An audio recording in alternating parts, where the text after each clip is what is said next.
Nous sommes à Abrako, un village haïti sur la bande côtière dans la région des Lagunes.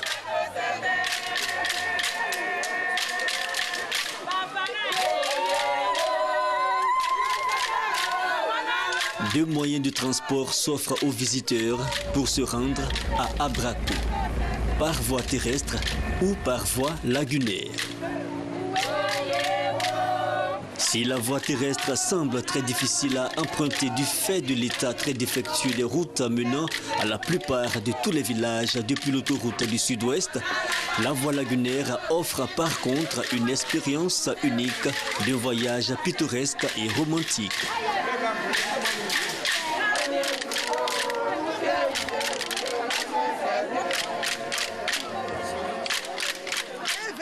Nous sommes entre Dabou et Jacquesville.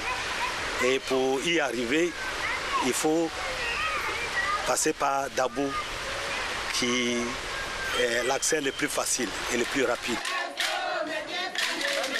Abrako bénéficie de toutes les commodités d'une cité moderne. On y trouve des maisons de type traditionnel comme moderne.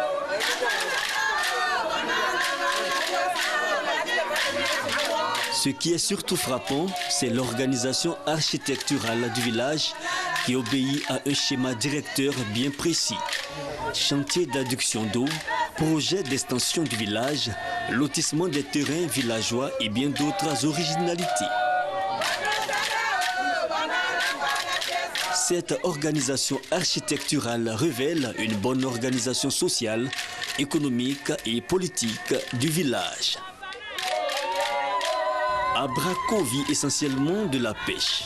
Mais malheureusement, il existe une très forte pression sur le plan d'eau lagunaire qui réduit énormément les ressources halieutiques dans la zone, de la survenue de nombreux conflits sur les eaux entre peuples riverains.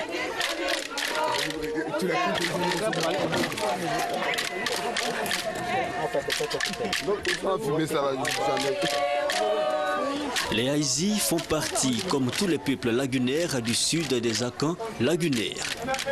À l'opposé de plusieurs sous-groupes du peuple Akan, comme les Baoulés ou les Agnis, les Haïzis, comme la plupart des Akans lagunaires, sont originaires de l'ouest de la Côte d'Ivoire.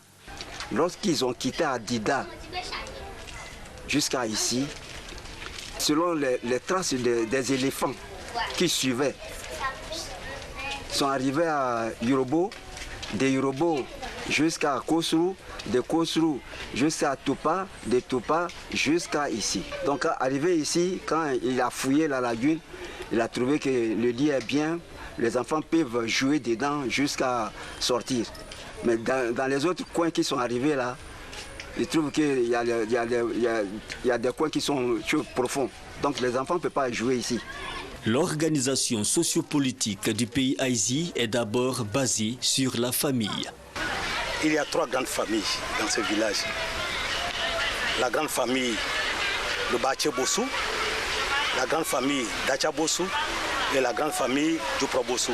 Comme la plupart des villages lagunaires, l'organisation sociologique est bâtie autour des classes d'âge. Le système des classes d'âge est donc l'organisation sociale fondamentale. Elle a un rôle social, politique, économique et militaire. Chaque citoyen haïti appartient pendant toute la durée de sa vie à une classe d'âge bien déterminée. Voisin des Adjoukrou, l'organisation politique des Haïti révèle le brassage culturel qui existe entre ces groupes. On distingue chez les Haïti 7 classes d'âge et chaque classe comprend 3 sous-classes. Les Abreman, les Mbendier, les Mborman, les Nigbessi, les Bodjol, les Sete, les Ndjourman. La cession au pouvoir se fait de façon cyclique entre les différentes générations. La génération Sete, avec ses 3 sous-groupes, vont administrer le village pendant 8 ans. Au niveau des Sete que nous sommes, les Odjogba partent de 1960 à 1962. Donc 60, 61, 62. Les Bago, donc c'était Bago qui partent de de 1963 à 1965. Donc 1963, 1964, 1965. Et enfin, les 7 kata, les plus jeunes, années de naissance comprises entre 1966 et 1968. Voilà, donc ça fait 3 ans, 3 ans, 3 ans. Ça fait donc 9 ans pour une génération. Le système des classes d'âge a un caractère fédérateur vu qu'il peut s'appliquer à tout individu vivant dans le village, quelle que soit son origine et son année de naissance. Nous avons dans ce village plusieurs communautés. Nous avons des Baoulés, nous avons des Dida qui vivent avec nous et d'autres communautés. Alors ces communautés-là sont parfaitement intégrées. Ça veut dire que si quelqu'un vit dans ce village, par rapport à son année de naissance, il est intégré dans une génération, donc dans une classe d'âge.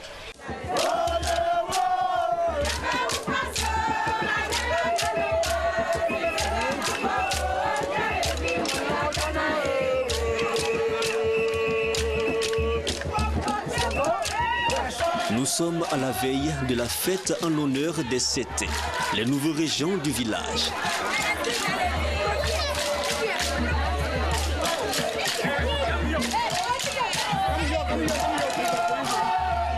Toute la génération au grand complet va satisfaire au rituel du flambeau.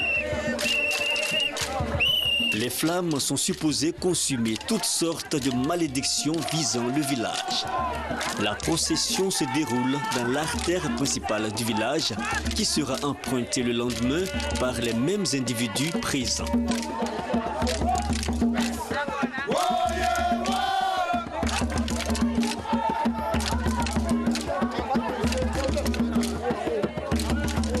Ce sont les préliminaires à la cérémonie de demain.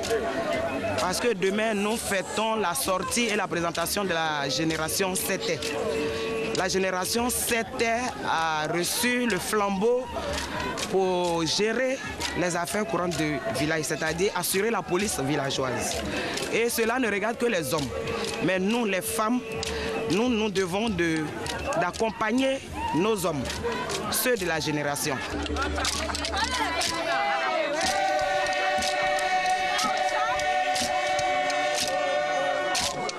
Dans les chants, nous rendons d'abord hommage à nos ancêtres, aux dieux qu'ils ont adorés, et puis nous présentons la génération que nous sommes. C'est pour cela que dans les chants, vous allez entendre régulièrement le mot « Sété », c'est la génération.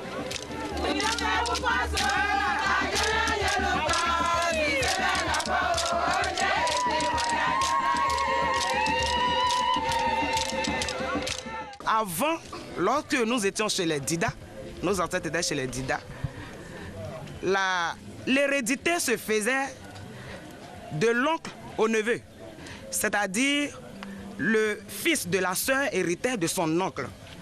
Et par rapport à cela, le patriarche, celui qui conduisait la délégation, celui qui conduisait la population, a demandé à sa sœur de lui remettre son enfant parce que les génies demandaient un enfant pour pouvoir permettre à la population de passer. Et cette sœur a refusé, répondant à son frère, mais ta femme a un enfant, pourquoi ne le prends-tu pas? Alors notre aïeul s'est tourné vers sa femme et il a pris son fils qu'il a offert en sacrifice au génie des eaux. Et il s'est formé un pont qui a permis à la population de passer. C'est ainsi que lorsqu'ils se sont installés ici, le patriarche Adjang a dit, à partir de maintenant, l'héritier d'un père, ce sera son fils. À Abrako, le fils hérite de son père et non le neveu. C'est le patriarcat que nos aïeuls ont décidé de pratiquer, à la différence des autres qui pratiquent le matriarcat. Jour de sortie, jour de fête, jour de gloire pour la génération 7.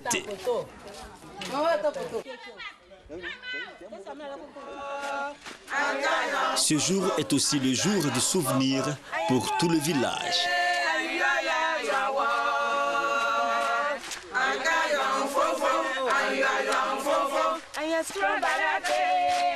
C'est en effet à cette occasion que les populations découvrent un autre pan du passé collectif de la communauté.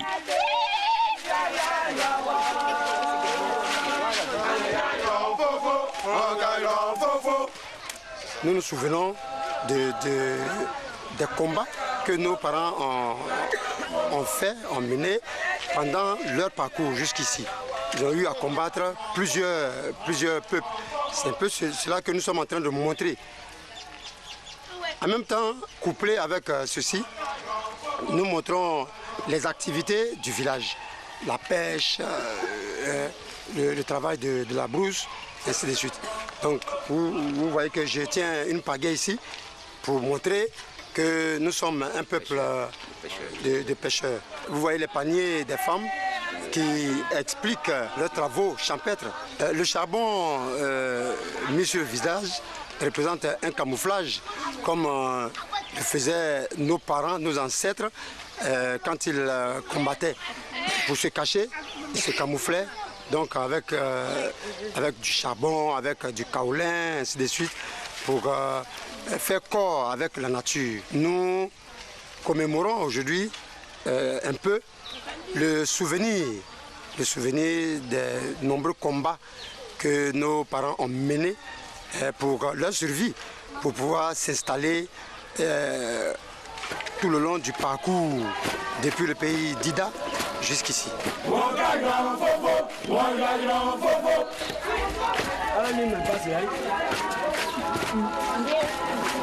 Aujourd'hui, nous découvrons que les ancêtres des Haïsi étaient chasseurs et pêcheurs.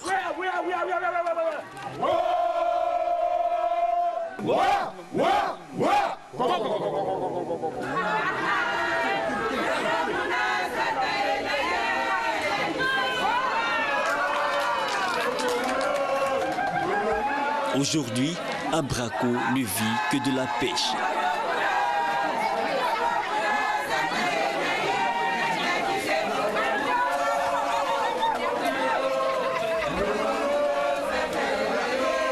Les membres de la génération se réunissent sur la place publique.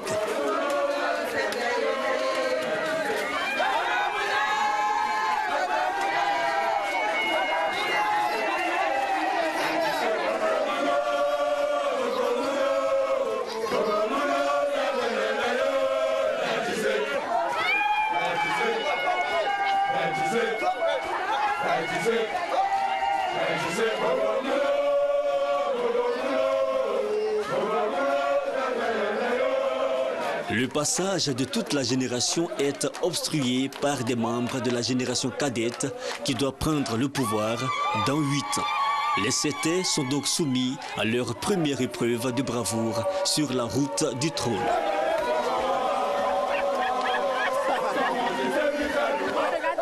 L'un des objectifs de ce rituel ancestral est de faire savoir à la future génération au pouvoir qu'un contre-pouvoir existe en cas de défaillance dans l'exercice du pouvoir. C'est nous qui sortons, nous sommes les derniers. Et ils disent que pourquoi est-ce qu'avant de sortir, ils ne sont pas formés. Donc c'est comme ça dans toutes les cérémonies, dans toutes les sorties des générations. Il faut faire position. Mais il y a des gestes, un petit geste qu'on donne. En fait, on a donné des pièces d'argent à leur chef de catégorie pour qu'ils nous libèrent. Sinon, en fait, c'est comme ça que ça se passe. Ils n'ont pas droit à la parole. Aujourd'hui, c'est nous qui sommes de la chefferie. C'est nous, on vient de prendre la canne aujourd'hui. Donc, ils font ça, mais à la fin du compte, ils replient. Voilà, c'est nous qui sommes aujourd'hui les policiers aujourd'hui. S'ils ont déconné, on peut les condamner. Ceux qui sont juste derrière moi, après nous, notre passage, si ça doit prendre même 8 ans, c'est eux qui nous suivent. Voilà, donc c'est nous qui sommes leurs nés. Eux aussi, à leur tour, ils auront aussi leur génération cadets qui vont faire la même chose que nous avons fait aujourd'hui. Mais ça se passe sans problème, sans palabre. Le droit de passage dans cette situation va de 50 à 100 francs, c'est symbolique. Et ils prennent, dès qu'ils prennent, ils quittent le passage et leurs grands frères passent et l'ambiance continue.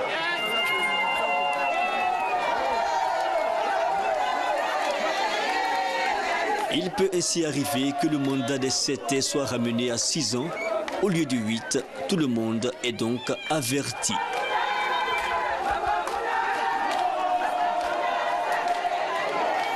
À toutes fins utiles, il existe toujours une chefferie traditionnelle pour contrôler et encadrer la classe d'âge.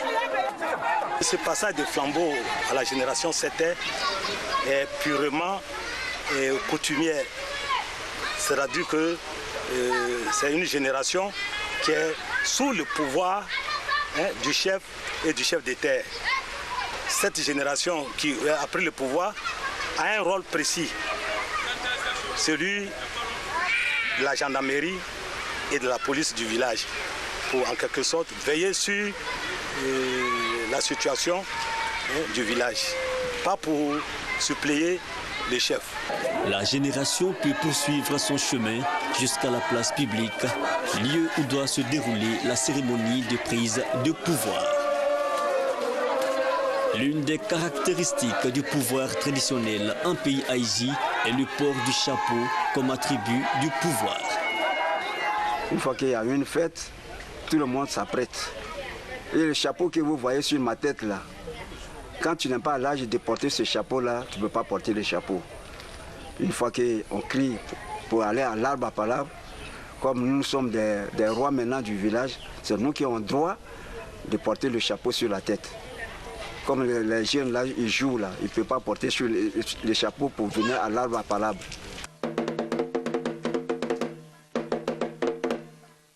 Le tam-tam parleur est un acteur majeur dans le fonctionnement des institutions traditionnelles en pays haïti. L'initiation au tam-tam parleur est clanique. Autant jadis, il n'y avait pas de religion, il n'y avait pas d'église, on ne va pas à l'église. Tout homme qui est garçon aime affaire de guerre. Ça, c'est avec affaire de guerre qu'on emploie ça, pour avoir vraiment le village qui est fort. S'il y a des garçons, s'il n'y a pas de garçons, ça veut être tam-tam parler qu'on comprend ce qu'on parle. Mais on ne va pas de bouche à bouche à parler que non, on va aller faire la guerre, on va aller faire ça là. C'est tam-tam parler qui appelle les gens d'aller faire la guerre. Toutes choses là, il y a garçons, il y a femmes. C'est garçon qui est ça, c'est femme qui est la plus petite là. Donc nous qui sommes les garçons là, on dit à les femmes là, aujourd'hui on s'en va, on va voir la réalité, on va voir la vérité avant de retourner. Les femmes là nous donnent courage, c'est ça les femmes là disent. Veut dire, on est des braves garçons. Ce que j'ai placé là-dessus comme pot, c'est un pot de cabri. Mais le bois, il est un nom en ethnie, mais en français je ne connais pas. C'est un bois dur qui ne se pourrit pas tout de suite. Nous on appelle ça Nubutu. Les jeunes aujourd'hui ne veulent pas apprendre. Si tu tapes ça c'est le travail des vieux. C'est vieux qui tapent. Toi jeune comme ça, je t'avais tapé là, tu ne vas pas avoir riche, tu ne vas pas avoir de l'argent. Tout ce qu'il dit là c'est faux. Moi qui tapais là, aujourd'hui j'ai ma plantation de verre, j'ai ma maison, j'ai de l'argent, j'ai fait tout. Aujourd'hui on m'a invité à venir. C'est là, c'est l'argent qu'ils vont me donner. Ils ne vont pas me retourner mais vite comme ça. Sinon il y a l'argent dedans.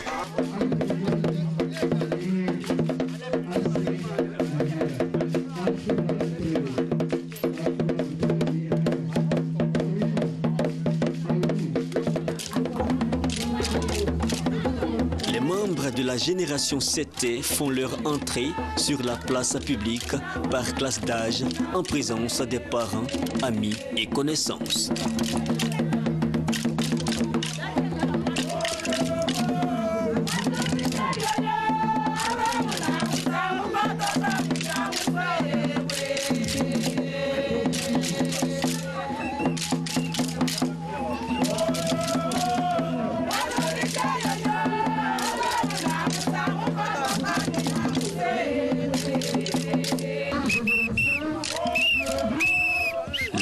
Elles recevront le symbole du pouvoir et pourront désormais l'exercer pour le bien-être général.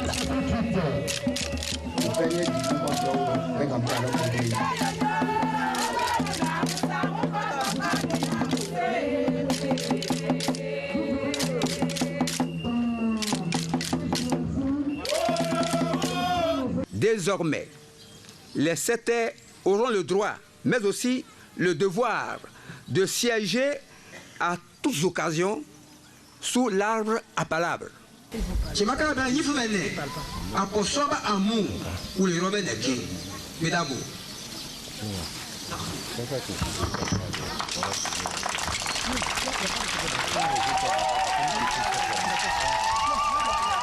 Aucun abus n'est toléré.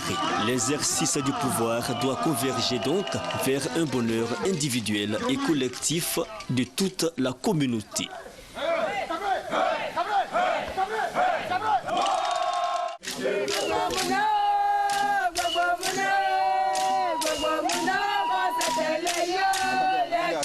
Après un tour d'honneur des membres de la génération, la fête peut maintenant se poursuivre dans les familles de manière individuelle.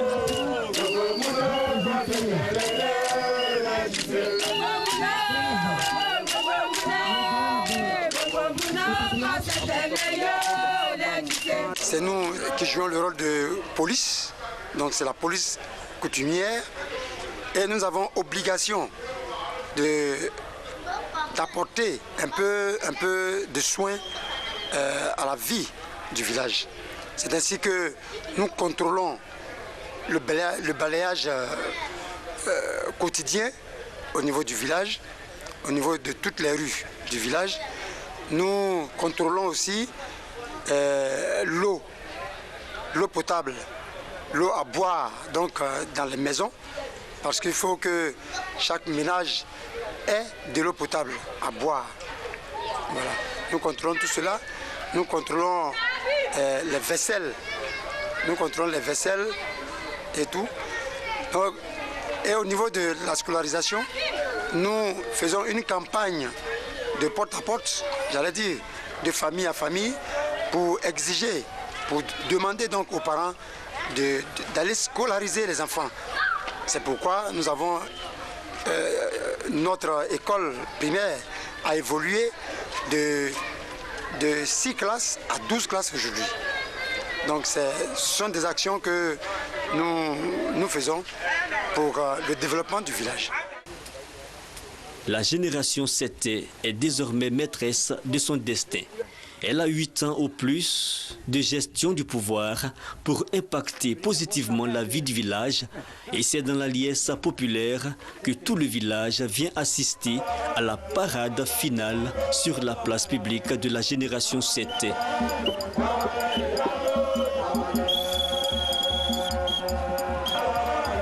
On peut bien faire la distinction de chacune des 3 classes d'âge, leurs différentes tenues les distinguant. Les Odjoba, nés entre 1960 et 1962. Les Bago, nés entre 1963 et 1965. Et les Kaka, nés entre 1966 et 1968.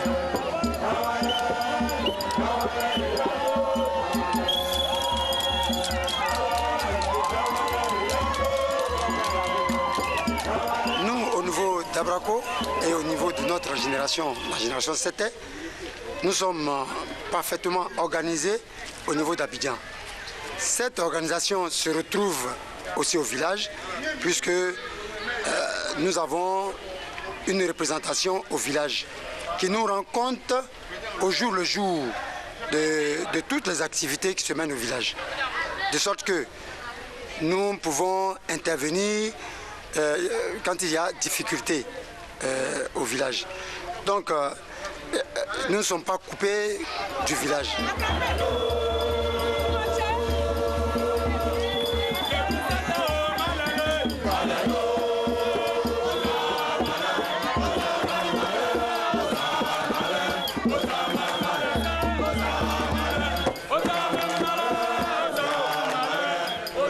Nous disons à tous les cadres de Côte d'Ivoire qui sont à Abidjan, dans les grandes villes, qu'ils se soucient un peu de leur village, qu'ils ne laissent pas tomber leur village. Il faut qu'ils soient en symbiose avec tous ceux qui vivent au village pour pouvoir participer aussi à leur niveau au développement de leur village.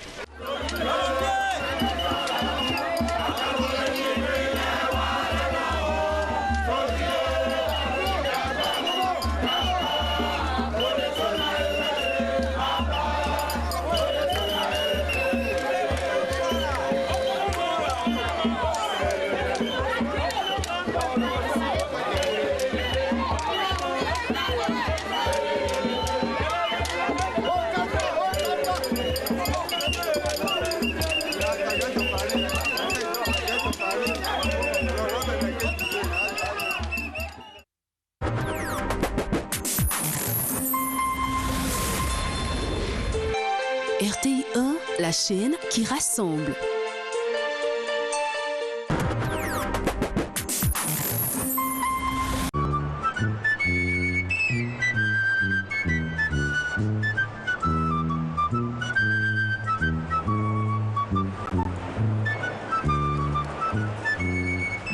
L'olivier, c'est une histoire très ancienne. À Nyons, on a toujours eu des oliviers, du moins de mémoire d'homme. Tous d'où viennent ces oliviers, des Romains, des Grecs, des Phéniciens, peu importe. Les Grecs ont appris l'oliviculture aux gens du pays, parce que l'olivier sauvage existait depuis très longtemps. Mais une chose certaine, c'est notre culture, c'est notre truc, quoi. On a les oliviers.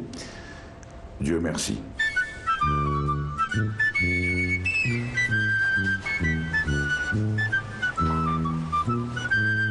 Pour être oliviculteur, il faut être courageux.